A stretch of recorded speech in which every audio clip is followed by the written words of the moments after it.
जी दोस्तों आज हम जी दोस्तों अब हम CSS का फ्लेक्स बॉक्स यूज़ करते हुए एक रिस्पॉन्सिव इमेज गैलरी बनाएंगे। जिस तरह से आपके सामने ये एक गैलरी है, ये एक कंप्लीट रिस्पॉन्सिव भी है। अगर इसे मैं छोटी स्क्रीन पे लोड करता हूँ इंसर्ट एलिमेंट पे, तो ये इसका यहाँ पे इसे स्ट्रेच करते हैं। अब ये जब आएगा टैबलेट व्यू पे, तो इसकी दो कॉलम्स बन जाएंगे, दो लेआउट्स बन जाएंगे सब मिले। और जैसे मैं इसे और ओपन करता हूँ, ये 3 इसके कॉलम्स बन गए। और मैं जब मोबाइल व्यू पे आया तो ये एक सिंगल कॉलम बन गया। तो ये एक रिस्पॉन्सिव इमेज गैलरी है। तो इसे हमने बनाना किस तरह से है, ये बहुत ही आसान है। मैं आया अपने HTML के पेज में, यहाँ पे एक डिव है जिसको मैंने क्लास दी रॉ, उसके अंदर मैंने 3 डिव्स ली जिनको मैंने सेम क्लास दी कॉलम। यहाँ पे इस तरह से डिव, उसको क्लास दी रॉ, और इसके अंदर मैंने 3 जो है ना क्लासें ली जिनको मैंने 3 डिव्स ली जिनको मैंने क्लासें दी कॉलम्स। और ये कितनी थी 3। और अब इन तीनों के अंदर मैंने 4 इमेजेस लगा दी। ये हमारे पास इमेज लगी हुई है, इमेज टैग लगाया और यहाँ पे SRC में इमेज एड्रेस जो है वो पेस्ट कर दिया। मैंने इमेजेस जो लगाई हैं वो मैंने लगाई हैं अनस्प्लैश की वेबसाइट से। अब जैसे कि ये एक तस्वीर है, इसको यहाँ पे ओपन किया हुआ है, राइट क्लिक किया, कॉपी इमेज एड्रेस किया और इसके SRC में वो एड्रेस पेस्ट कर दिया। तो वो ये लड़की वाली इमेज है हमारे पेज पे लग जाएगी। इसे मैं सेव करके सेव किया और ये वाली लड़की वाली तस्वीर हमारे पास लग गई। तो इसी तरह से मैंने बाकी सारी तस्वीरें लगाई हुई हैं। और अब HTML का जो कोड है इसको आपको ज़्यादा समझने की ज़रूरत नहीं है क्योंकि बिल्कुल बेसिक्स है। अब आया मैं CSS की फाइल में और इसे मैं सेव करता हूँ। अब हमारे पास एक दफ़ा सारा जो स्टाइल है वो गायब हो जाएगा। अब हमारे पास इस तरह से तस्वीरें शो हो रही हैं, बड़ी बेढंगी सी तस्वीरें। अब हमने इसको CSS का फ्लैक्स बॉक्स यूज़ करते हुए बनाना है। तो सबसे पहले मैं अपने पेज पे इसको मैं थोड़ा सा स्प्लिट स्क्रीन कर लेता हूँ। यहाँ पे आया और इधर सबसे पहले जो हेडर का टैग है ये वाला, इसको मैं टारगेट करूँगा। Dot header text align dot header और टेक्स्ट अलाइन सेंटर, पैडिंग इसकी 32 पिक्सल और फॉन्ट साइज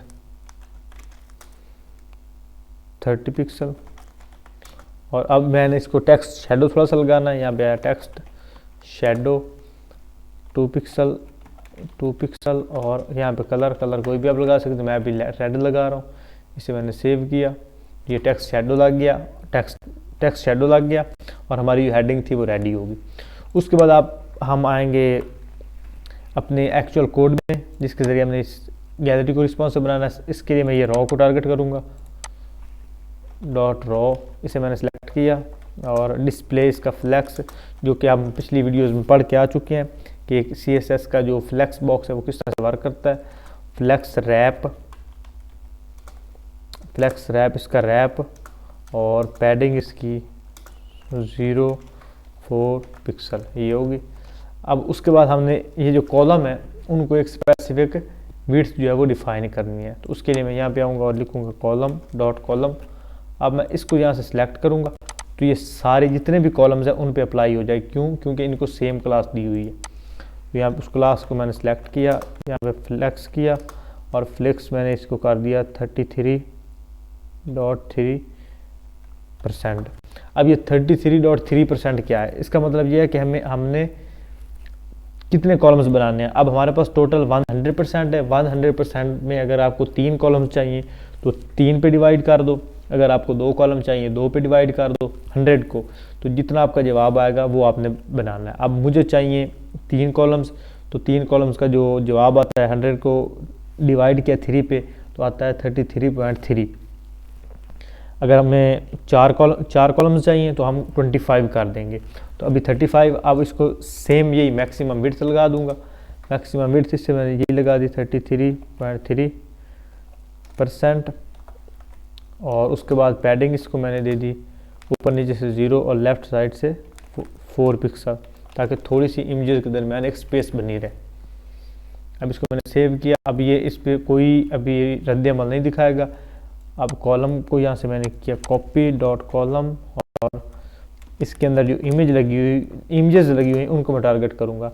सबसे पहले इनका जो मार्जिन टॉप है वो करूँगा 8 पिक्सल, और वर्टिकल अलाइन इन्हें करूँगा सेंटर, विड्थ इनकी मैं कर दूँगा 100%। अब मैंने इसको सेव किया तो ये हमारे पास इन तस्वीरों पे हमारी जो कोडिंग थी वो अप्लाई होगी। अब इसको मैंने जब अप्लाई किया, अब इसका ऊपर ना एक लड़की वाली तस्वीर आ रही है, तो वो इसे मैंने कंट्रोल एस किया, वो ख़त्म हो जाएगी। तो अब हमारे पास ये इस तरह की 3 कॉलम लेआउट हमारे पास नज़र आ रही है। तो ये हमारे पास जो इसका HTML का कोड था वेब पेज का वो कंप्लीट हो गया। अब हमने इसको रिस्पॉन्सिवनेस के लिए तैयार करना है। रिस्पॉन्सिवनेस के लिए मीडिया क्वेरी लगाऊंगा, मीडिया, और यहाँ पे इसे मैक्सिमम विड्थ दे दूंगा। मैक्सिमम विड्थ मैं इसे पहले देता हूँ 800 पिक्सल। 2 ब्रेक पॉइंट्स लगाएंगे ना, एक 800 पे लगा लेंगे, और यहाँ पे इसे क्या करूँगा डॉट फ्लेक्स, जो क्लास लगी हुई है ये वाली डॉट फ्लेक्स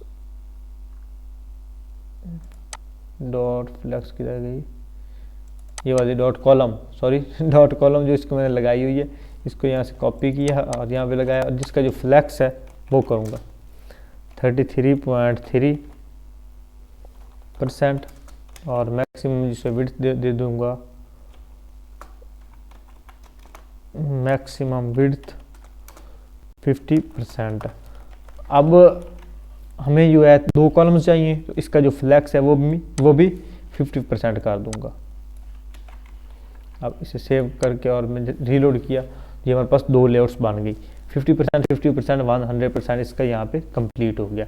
अब मुझे जो है एक और इसका ब्रेक पॉइंट चाहिए, तो इसी को मैं डुप्लीकेट कर लूँगा, और यहाँ पे जहाँ पे 8 लिखा हुआ है वहाँ पे लिख लूँगा 600, और यहाँ पे फ्लेक्स 50 है वहाँ पे 100, और यहाँ पे भी 100 कर लूँगा। तो ये हमारे पास एक रिस्पॉन्सिव जो है गैलरी तैयार हो जाएगी। अभी हो गया। अब जैसे मैं इसको और छोटी स्क्रीन पे करता हूँ इसको, तो ये देखो ये हमारे पास सिंगल लेआउट्स बन गई, सिंगल कॉलम बन गया। जैसे ही मैं अब इसको बड़ी स्क्रीन पे लेकर जाऊँगा तो ये इसका बड़ी लेआउट्स मतलब 3 कॉलम लेआउट्स बन जाएगी। आई होप दोस्तों आपको CSS फ्लेक्सबॉक्स जो है वो कंप्लीट समझ आ गया होगा। अगर अब भी आप में से किसी का कोई सवाल है तो वो कमेंट सेक्शन में पूछ सकते हो। अगर आपको वीडियो अच्छी लगी तो इसको लाइक करें, चैनल पे पहली बार हैं तो चैनल को सब्सक्राइब ज़रूर करें ताकि आपको आने वाली हर वीडियो की अपडेट मिल सके। तो इंशाल्लाह मिलते हैं अगले किसी वीडियो में किसी और टॉपिक के साथ। तब तक के लिए अल्लाह हाफिज़।